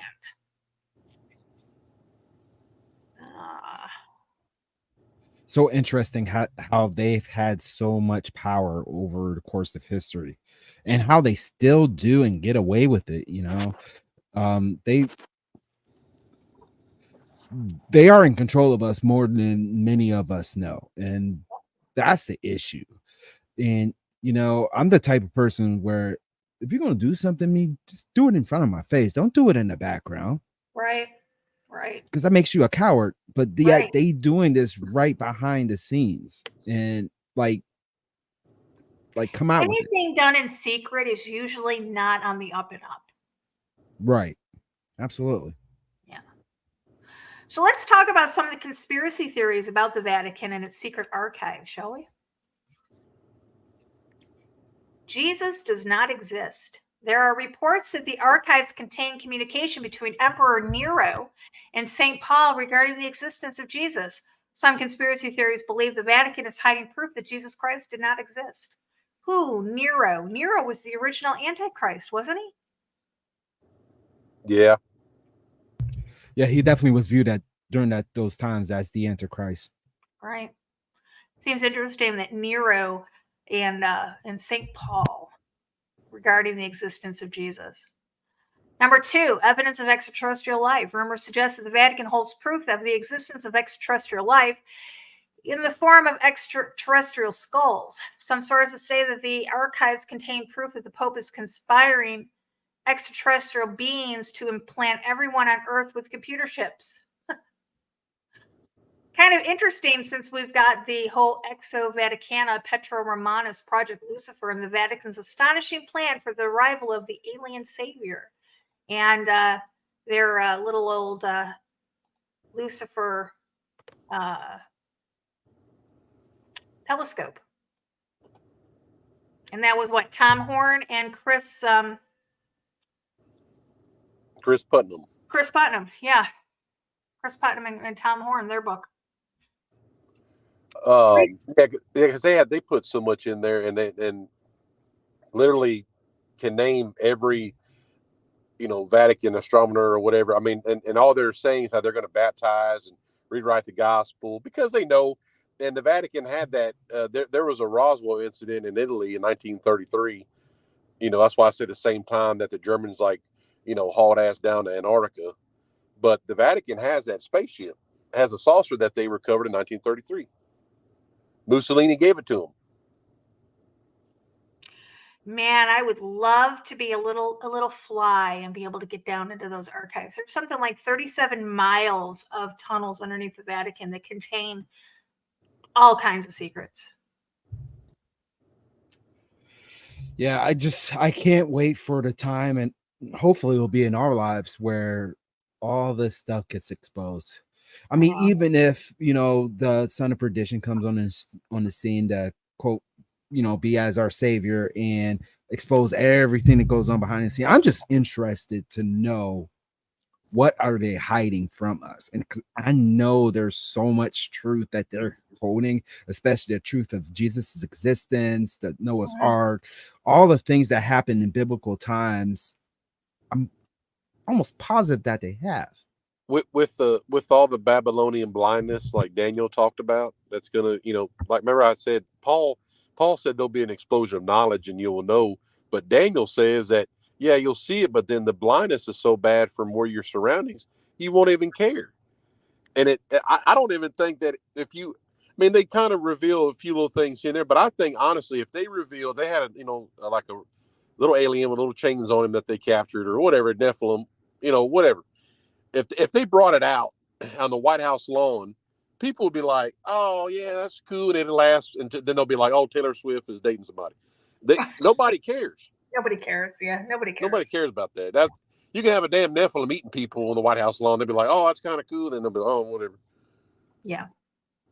But you know what? That's kind of the way civilization is, the way society is right now. Is that we've just come to the point where nothing shocks us anymore, and nothing really gives a rise out of us. It doesn't. Because they've desensitized us to basically everything. Easily. Here's talking about number 3 is this 3 secrets of Fatima. Controversial 3 secrets of Fatima is believed to be the secret document hidden within the archives. In 1917, 3 children from Portugal received prophecies, one of which has witnessed by thousands of people. The supposed suppression of this 3rd secret fueled rumors that the contents were regarding nuclear holocaust, natural disaster, and so on. The release of the contents of the secret in 2000 did not do much to quell speculation. I don't remember it being released in 2000. Does anybody else? No. You can look, but the 3rd secret, when it was released, said that Russia will be used by God to like wrangle things back to normal when Russia unleashes, nuclear weapons on people. That was a 3rd secret.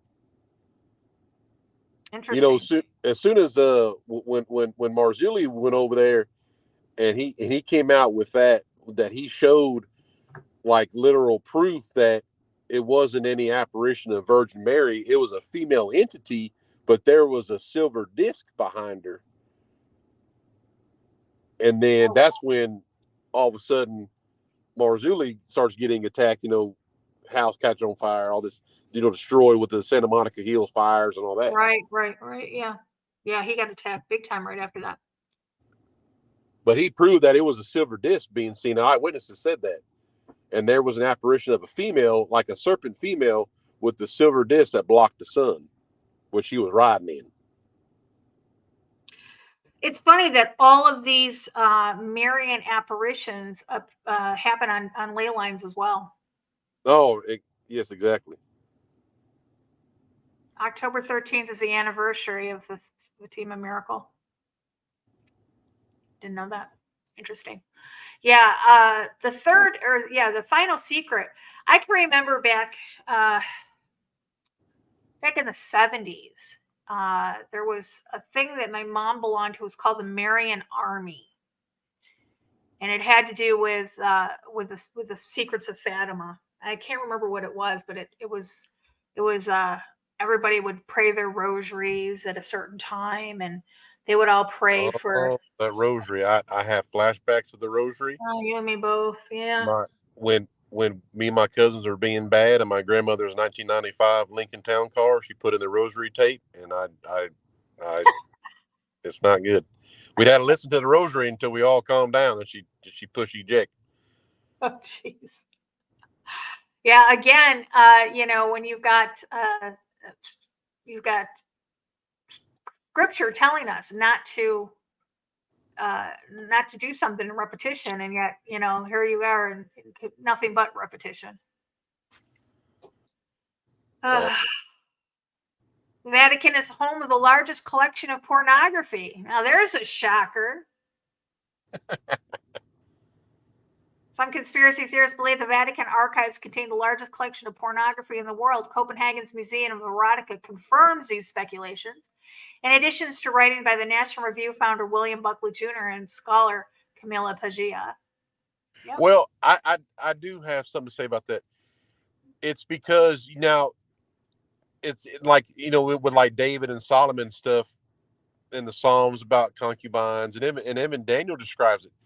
People think that that's new, but any kind of, what you would say, any kind of platform nowadays that that women can get on and show themselves, that's nothing new about that.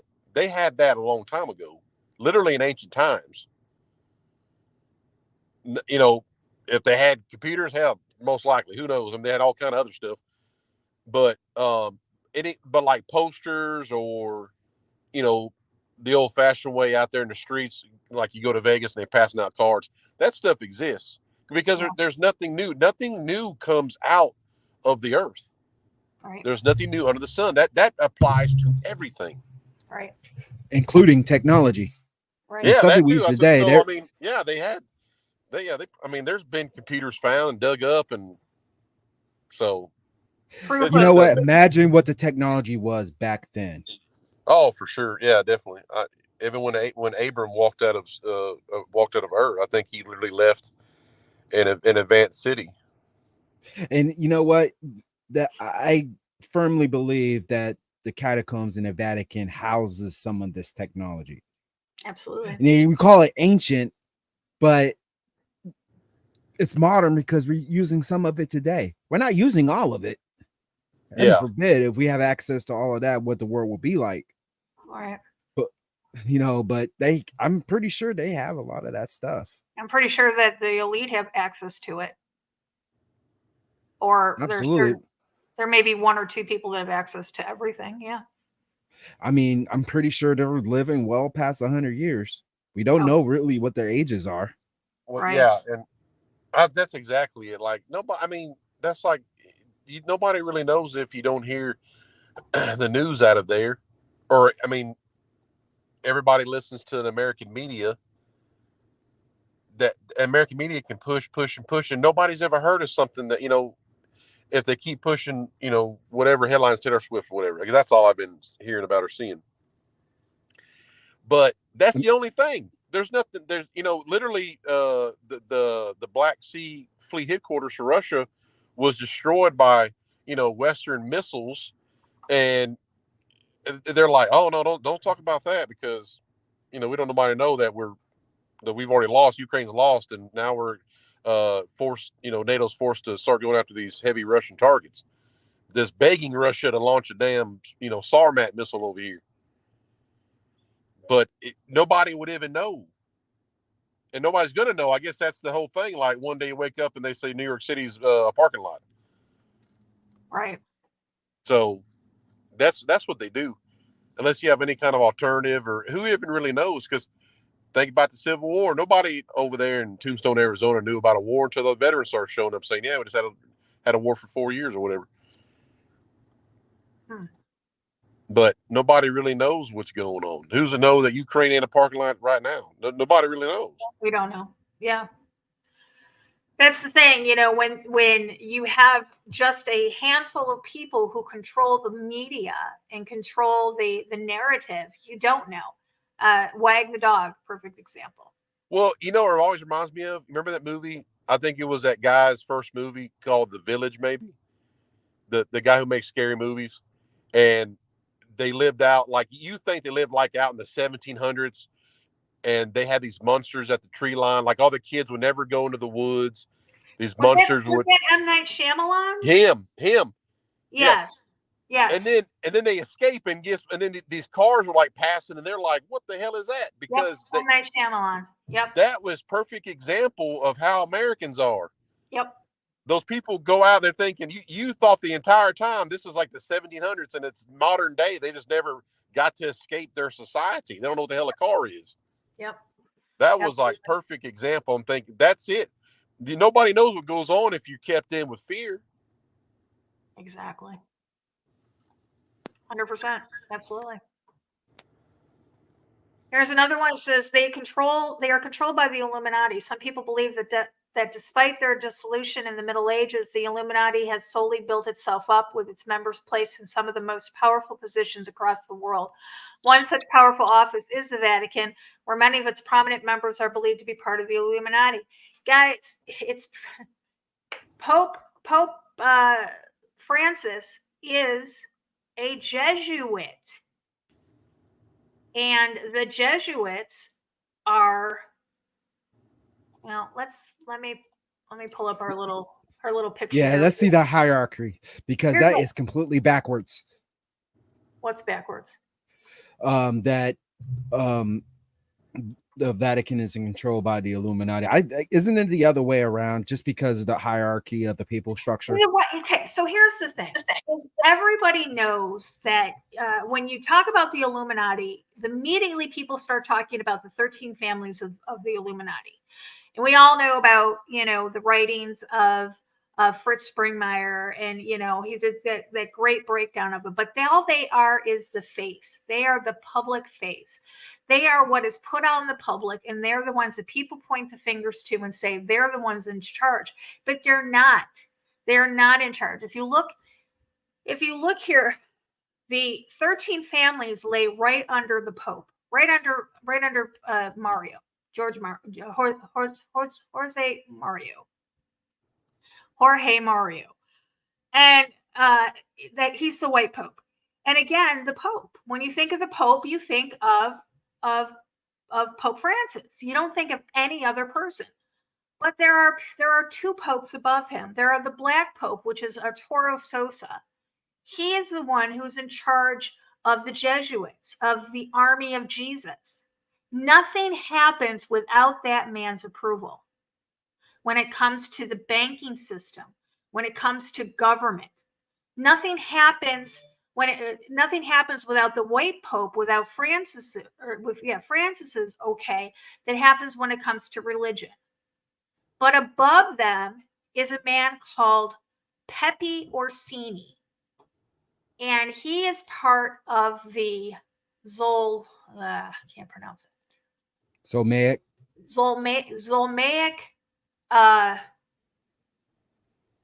Actually, it's called the Zoroastrian bloodlines. And he's part of the Orsini family. He's part of the Maximus clan. He's above everybody else. Yeah, Maximus. And nothing on the planet happens. Now, the thing that makes him different, and you can't find a lot of information about him. I think there are actually 2 pictures of him that you can find on the internet. 2, that's it. The thing about him is he's not completely human. He is not human. I don't know how else to say it. Yeah, that's the Maximus families are from Mars. Yeah, he's not human. He you don't see him often because he doesn't hold his shape very often. And they go, "Oh, Lori, she's lost her mind." No. This is why we don't see him very much. He is sitting right. He only answers to one person, and that's at the tippy top, and that is Lucifer, Satan, Azael. That's who he answers to. I also wanted to point out this. Notice in the orange in number 3, the Superior General of the Jesuits. He rules over both maritime law and UCC law. Correct. So he is in control of the law of the land and the law of the high seas. Those are the codes that standardize trade as well as commerce. Now, U.S. and the majority of the countries in the world abide by those 2 types of laws. Yeah. Now, that goes back to what I said earlier, that they are in control of pretty much everything that we have today and have been since in time memorial. This is proof of the control that they have. So the superior general or the Black Pope basically is the face of the whole world. He is the one that oversees everything. He's the one that handles all the laws and all the institutions. But And you don't see, but when you think Pope, when somebody says the Pope, who do you think of? you think of Pope Francis. Yes. Yeah. Same as when you talk about the 13 families of the Illuminati, you think of the 13 families. You think of, the Bundys, the Collins, the Astors, the DuPonts, the Rothschilds. You think of the Kennedys. You think of all of those people. You don't think about the 13 Zoroastrians. You don't think about the Breakspear. You don't think about the Orsini family, the Maximus family. You don't think about any of those families because not too many people know about those because they keep them hidden. They keep them hidden behind the other 13 families. Yep. Let's take this out here. Yeah, that's right. Yeah, and the Orsini, well, actually, all 13 Zoroastrian families, all 13 of them can go back. They are the oldest families, and it's not letting me pull anything up on them. Hold on a minute. All right, let's go to this one. Trying to get the names for you. No, it won't let me go to that one. Let's go to this one. I'll get you the 13 families so you can really see more. Okay. Breakspear, Aldo Brandini Farnese, Somalia, the Jesuit Order, the Knights of Malta. Let's see. I'm trying to get the names of them. I don't want to read this whole thing. All I want is the list of names. Let's do this. Families. So, yeah, go ahead and based off of that last name. Now, anybody that you meet that has that last name, since they are so protected and kept in secret, will that be something that you should be concerned about? Let's say if you know somebody that has that last name. You probably, if you meet somebody with that, here's the thing: is there's a lot of people out there that could have the same name as these people, but now I take that back. There's not a lot of people out there that have the same last name as these people. If you've got the last name Rothschild, you are a Rothschild. If you have the last name Smith, chances are you're not related to any other Smith.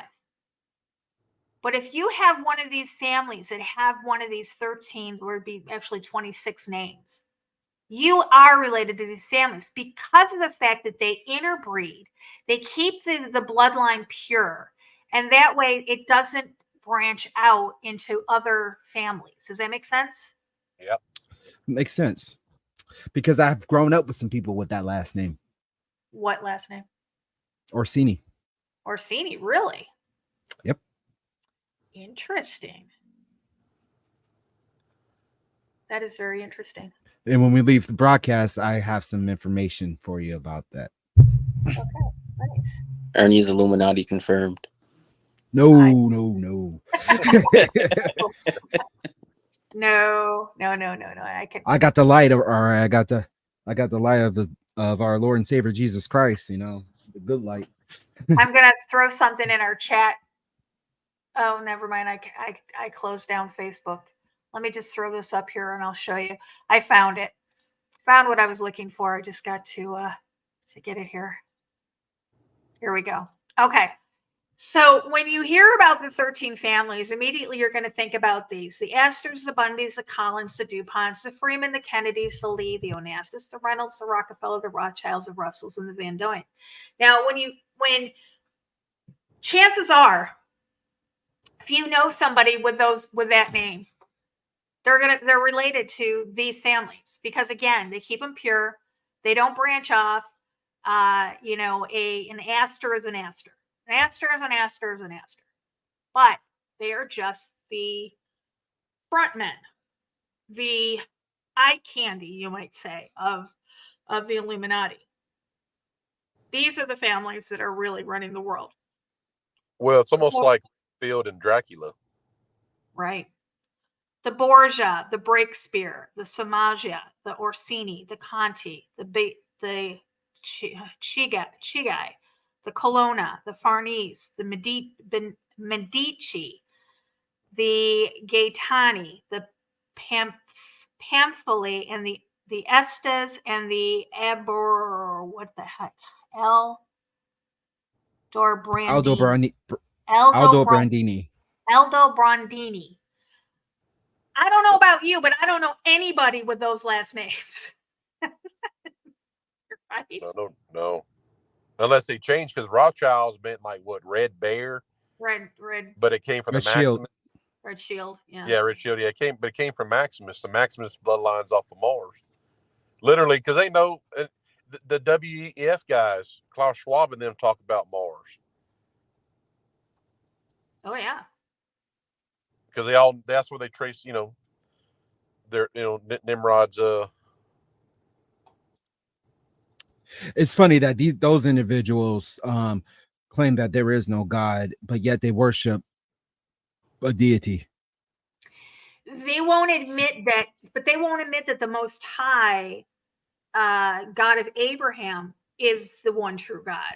Yeah, they believe in him. They just don't acknowledge that. They hate him, right. But they know he exists because they know that he'll get them.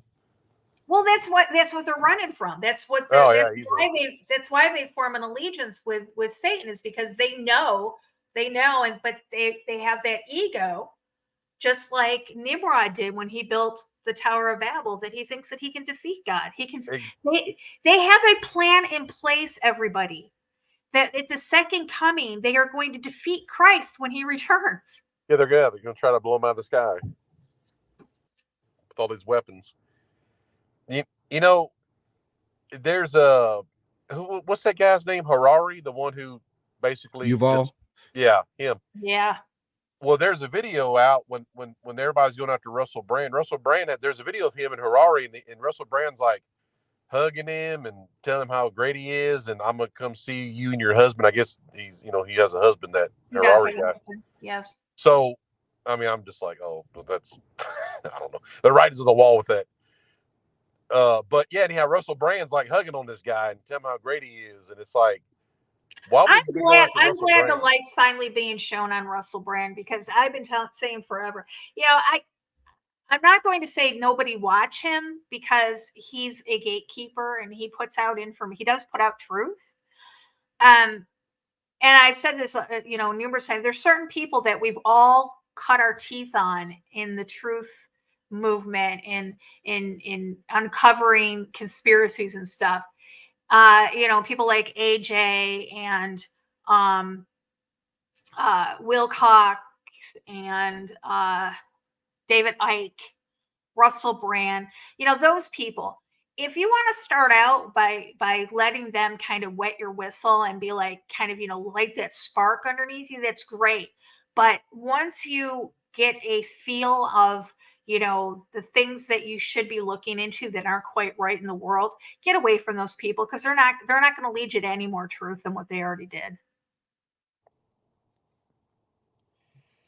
Yeah, I mean, it's, here's the thing. The only person I think that was involved with direct Nephilim intervention and then turned on them was Nikola Tesla. Yeah. I think if nobody ends up like him, I think you got something with you. Something. Everybody who comes against or exposes any kind of child trafficking leaves the earth. So Absolutely. people who expose it are still around, kind of like living the good life. I don't know. I think they're either told to do it or something. But anybody who really you expose them, you leave. And I think Tesla is, in my opinion, the person who actually had direct engagements with Nephilim, and he was like, "Nah, I'm not doing this anymore." And he started exposing stuff, and then they, took him out. Well, there was a huge beef between him and Benjamin Franklin. No, Edison. Edison, yes, Thomas Edison. Yeah, you're right. Yeah. Thank you for correcting me. I've been like, Tesla's old, so I know he was Nephilim. Yeah, I knew what you were talking about. Yeah. And we know, maybe we should talk about him one episode. I would love to talk about Tesla. Yeah, like I said, that's my opinion. I would like to talk about. Tesla knew a lot of stuff, and then he went against it. I think he exposed the 369 method and talked about gestation and all these different things with the power of the earth. I think he exposed that, and I think because he was like, you know what you've taught me and what I thought I wanted to know from these damn ascending masters, I'm just not into it anymore. And I think then they did.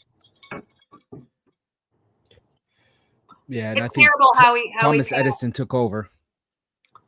It's funny because in the history books when we were all in school, none of us heard about Tesla. All it was Edison this and exactly. Edison. Well, we didn't even hear about Tesla until we got to be adults and did research on our own. We didn't hear that in school. They didn't teach us. Well, yeah, and you know what? So many people since his untimely death has recreated what he invented. And look what happened. And they end up unalived. Exactly. There's a TikTok video of somebody who made an air-powered engine and a water-powered engine, got both of their vehicles confiscated by the federal government and returned with all the technology removed. Yeah. Have you all seen that kid, Dr. Parkenstein, that created the Tesla coil? Uh-huh. Yeah. Yeah. That guy is something else, man. Like it's really neat what he does. Yeah, he's really interesting. He's definitely on some sort of like spectrum or something. You could tell because he just has like an interesting way of like speaking and like thinking. Dr. Parkenstein. Dr. Parkinson. Is he on TikTok? Yeah, he is. Yeah. Oh, Lord, you're gonna get a kick out of him. That kid's smart. Like I don't know, man. Very smart. He shows you how he does it too. I don't believe in reincarnation, but that kid, I don't know. I don't know. Yeah, he showed a video of him as a kid, like drawing out like complex mathematics with like a chalk with chalk on the ground. Yeah, he was like to like 6 years old talking about quantum sidewalk physics. Chalk figuring out how to electricity flies through the air and all. Yeah. I found him. Built a coil in his backyard. Literally. When I first seen him, he kind of banned him real fast, but he has like coils made out of like Topo Chico water bottles. The guy is off the chain smart. Yeah, he powers his own home with that, right? Something like that. He did do something to where he sent an electric signal 900 something miles. I don't know that. There's trees too that generate electricity. Oh, I've gone down the whole tree rabbit hole lately. And wow, trees. Put it this way: if you guys are vegetarians out there, you may want to rethink it because the trees are just as smart as the animals are. What are you supposed to eat? I don't know, but you're gonna eat bugs and you're gonna like it. I've gone down the plant rabbit hole, and wow. They send out it has feelings and stuff like that. Oh yeah, they send out frequencies to communicate with one another. I mean, it's pretty crazy. Yeah. Now we've seen them move. We've seen them walk. Yeah, those walking trees freak me out. I'm like, nope. It reminds me of the Ents off the Lord of the Rings. Jeez, I'm done. Good gosh. Or Groot. Exactly. Well, we're coming up on quarter till, so we're going to start with our closing remarks from everybody. and maybe decide what we're going to do next week. You had an idea, Ernie, that we should probably talk about what's going on with the posturing of Russia, huh? Well, yeah, that's one of the major pressing issues that we're facing right now, and from our discussion and what Big John has mentioned here in this broadcast, a lot of things are escalating further. And as we look into October, there might need to be some things that we need to talk about to watch out for. But we can talk about that. We could talk about Nikola Tesla. I believe that is very interesting to learn more about him and some of the beef that he had with some of our U.S. government figures and his relation to the Trumps. So that is definitely something worth looking into. Maybe if not next week, on our future broadcast as well. Yeah, Tesla did have I think he had a big, huge impact on our on how we live today. But even though he pulled a lot of technology from stuff that was already in existence, but he was able to do it on his own. I think it's interesting that the government, when they took all of his papers, and they took something like, I don't know, 30, 40 bins of papers out of his hotel room when he passed. And the government couldn't make hide nor hair of it. They didn't know what was going on. And they got Trump's uncle to come in and take a look at the papers. And when Trump's uncle returned the papers to the government, he only returned like a third of them, and he kept the rest. Well, that's why Trump's a time traveler. We should, yes. Why don't we, I do want to do this because I want to talk about that book written back in the 1800s talking about Trump and Barron. Yeah. Isn't that weird? Yeah. We should talk about that. Sounds good. Yeah. So let's click closing thoughts about the Vatican and what we talked about tonight. Whoever wants to go first. Go, Ernie. I'm actually pulling up something. If you can, one of you two, I hear Hero's cats talking, so you probably should get to them. Basically, what people need to understand is the Vatican has its hands in pretty much everything. I don't think there's a single world leader who doesn't have to go meet the Vatican before they're sworn in, if I remember. Mm-hmm. Which kind of tells you, like, this whole, for everything that's happening in our society is like somewhat controlled by them. You know what I mean? Like, they have their hands in everything. I'm not going to say that they have 100% control, but their fingers are everywhere. I'm going to show you guys that, this has got to be the creepiest image I think I've ever seen when it comes to what you just said. Let me see if I can pull it up here. Here it is. Well, you said that, they all the world leaders have to meet the Pope. Yeah. Look at this. Are they going to a funeral or are they going to meet the Pope? And allegedly, isn't there like two other popes, the black and the brown pope? And those are like the more powerful popes? Black and the gray pope. Yes. Oh, black and the gray pope. Yeah, you dropped out for a little bit. We talked about them. Oh, okay.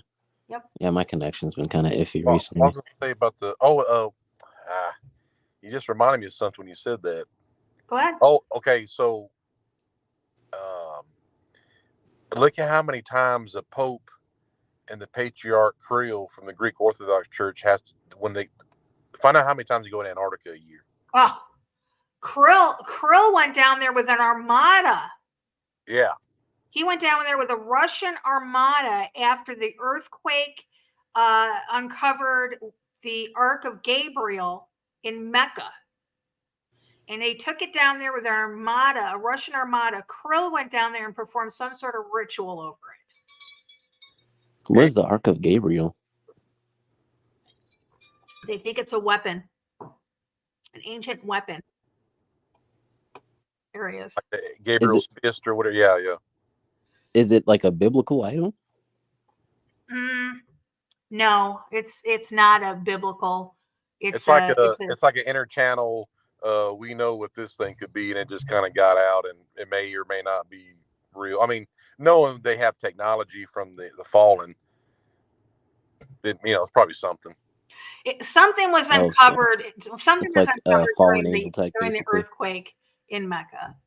And That, and then when they go to Antarctica and they go visit, and like, here's the thing, I don't have one of those maps on my wall that like has a bunch of yarn connecting shit, but if you look at everything when the Nazis went down there, when they found out about the giants fleeing to the Western Hemisphere, when all these world leaders, especially the Pope and the Patriarch Kirill, when they show up all the time in Antarctica, I believe they're talking to exactly what Admiral Byrd, who he met, the king of the earth, the blonde hair, blue eyed, Lucifer in human form or whatever, talking to him down there. There was some guy on TikTok who said that he astral projected to Antarctica, and he said the elites got kicked out of Antarctica, and they're going to use like Maui as their new like base of operations or something like that. But obviously, there's no way to know for certain because he claims that he saw it from astral projection. It's not like there's any specific documents or anything like that. Well, maybe there is, but here's the thing too. There's I can't think of the name of them, but there are like giants legends out of Hawaii. Two giants or two whatever that weren't native to Hawaii, but they're in, and I think their names are like some of the islands or something like that. I'm about to find this, but anyhow, when the Nazis went down to Antarctica, they described underneath the ice to look just like Hawaii, literally the same landscape. Interesting. Russian army protect weird Ark of Gabriel headed to Antarctica. I got There you that. go. I get that one, and then where's Krill? Also too, Lori, when you showed the picture of the Trump's meeting the Pope, do you remember when they gave that UN, Hugo Chavez gave that UN speech and said, "I saw the devil today," and they try to say he was talking about George Bush, but the world leaders in 2006, when they went to that UN summit or whatever, they had to all go underneath the Vatican and they had to watch that damn fallen angel chained up down there eat a baby. Oh. And that's when Hugo Chavez said, "I saw the devil today." Wow. Here's Russian Orthodox Patriarch Kirill walking with penguins. Yep, that was his photo shoot. That was it says, not satisfied with one groundbreaking encounter this week, the head of the Russian Orthodox Church has followed his talks with Pope Francis by meeting a rookery of penguins in Antarctica. So he left, he spoke with Pope Francis and went right directly to where? Antarctica. Yeah. Remember what happened? Who was it? Buzz Aldrin, Lori? Buzz when Aldrin. He went down there? Yeah. He got sick too. He got sick. Maybe the he got sick and he had to come back. He got flown to Argentina. He was in a medically induced coma for a couple of days. Why was Kirill in Antarctica? He went with the Russian Armada to take the Ark of Gabriel to transport it there. So, yeah. All right. So next week, if let's leave it up in the air. Let's keep an eye on the news, and if things heat up with Russia, we'll do a show about that, and if not, then we'll do a show about Tesla. All right, that sounds good. Sound good? Yeah. I do have some scripture reading, if you don't mind. Everybody else reading, and then we'll end it there. All right. Now, everything that we discussed tonight revolves around the book of Revelations, chapter 17. And it completely describes the entity that we were referring to all night tonight. And once you realize what the Bible describes this entity to be, we for certain know it's related to the Catholic Church. And I want to read you some passages from Revelation 17. And there came out one of the seven angels, which had the seven vials, and talked with me, saying unto me, Come hither, I will show unto thee the judgment of the great whore that sitteth upon many waters, with whom the kings of the earth hath committed fornication, and the inhabitants of the earth have been made drunk with the wine of her fornication. So he carried me away in the spirit into the wilderness, and I saw a woman sit upon a scarlet colored beast, full of names of blasphemy, having 7 heads and 10 horns. Now, when we're looking at the scarlet colored beast, we notice in a lot of masses in the Catholic Church that they wear those types of colors. Moving on, and the woman was arrayed in purple and scarlet color and decked with gold and precious stones and pearls, having a golden cup in her hand full of abomination and filthiness of her fornication. We notice the golden cup. A lot of the higher echelon in the Catholic Church has these golden cups. They wear precious stones and pearls. They're draped in scarlet and purple. And upon her forehead was a name written, Mystery, Babylon the Great, the mother of harlots and abominations of the earth. And I saw a woman drunken with the blood of the saints and with the blood of the martyrs of Jesus. And when I saw her, I wondered with great admiration. Now, for those of you who don't know, the Catholic Church is responsible for one of the biggest genocides in human history, with the mass murder of over 700 million Christians, and that's a conservative number.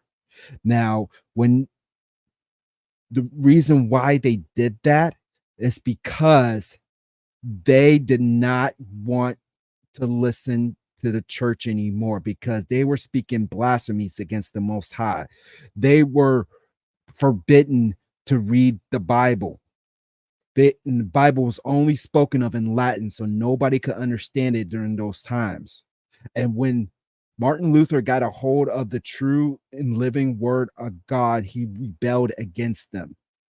And that's when the military arm of the Catholic Church sought out to burn Bibles and to persecute all Christians using their ancient torture techniques and the like. There is plenty of videos on YouTube if you want to further look into that. And scrolling down into the chapter, he talks about the building, the kingdom that is built upon, and the relation of the 7 heads and 10 horns. The beast that thou saw it was and is not, and shall ascend out of the bottomless pit and go into perdition. And they that dwell upon the earth shall wonder, whose names are not written in the book of life from the foundation of the world, when they behold the beast that was and is not and yet is. And here is the mind which have wisdom. The 7 heads are 7 mountains in which the woman sitteth. Now, there's a direct correlation with that. If you look at where the Vatican is located, and you look at where our nation's capital is located, they both are on 7 hills. And they describe that. I can't remember off the top of my head where they're referring to, but that's how they're sitting. Now, we know from, Big John discussed it in times past, which they're sitting on, was it Pergamon, right, John? A nod from Nod. Genesis, yeah. So it has a direct correlation with biblical prophecy and their relation into the end times. And going on in verse 10, there are 7 kings, 5 are fallen, and 1 is, and the other is not yet come. And whence he cometh, he must continue a short space. So basically, this is the system in which they will be ushering in the son of perdition, the Antichrist, to rule over this world. A lot of people have their speculations on who and what it is. I even posted a video on TikTok about one of those individuals who people may perceive as being the Antichrist. But we have to understand it's going to be coming out of this system. This is the beast system in which all his worship. Look at what the Vatican has done already, establishing a one world religion, Chrislam. We've talked about that a few times here on this broadcast platform, that they are incorporating Judaism, Christianity, Islam all under one roof. Those are the 3 major religions in this world. So they're going to be responsible to bringing all these entities together under the one roof to worship one lowercase g God, which is Satan, which is going to be sitting on the throne of the Most High God, declaring himself that he is God. And those having one mind, in verse 13, will give power and strength unto this beast. And they will make war with the Lamb, and the Lamb shall overcome them, for he is the Lord of lords and King of kings. That is the gospel. We have a God that is going to overcome all the impurities of this on this earth, all the evilness, all the wickedness, all the blasphemous acts that they try to portray against the Most High God. He will overcome them. So we have to hold on to this. And as we continue to look in the news, we've seen wars escalating as far as like what's going on with Russia and United States and Venezuela and Mexico invading our borders, and China in our midst. We have to understand this all has to pass, because the day of the Lord is at hand. So for those of you who aren't saved, I encourage you to open up your Bibles and read, because it will talk to you. It will teach you what is going on and what you need to do to prepare for what is to come, and build that relationship with the Most High God, the one who created you out of dust, the one who knows every single strand of hair in your head by number, who knew you before you were even born. He gave you life. And the devil that has been prowling on this earth, who's going to be manifesting himself in the flesh through the great apotheosis in Washington, D.C., to declare himself as God, is going to bring death to you, both physically and spiritually, for eternity. Turn to Jesus, for he is the one that will give you everlasting life, and it has all the treasures stored for you in heaven. That's all for tonight. All right. Any other closing thoughts by you, John or Hero? No, that basically sums it up. Okay. Yeah, I can agree with it. Okay. All right. I want to thank everybody for joining us. Thank everybody in the chat room. We will be back next week. And until next time, guys, remember, eyes open, no fear.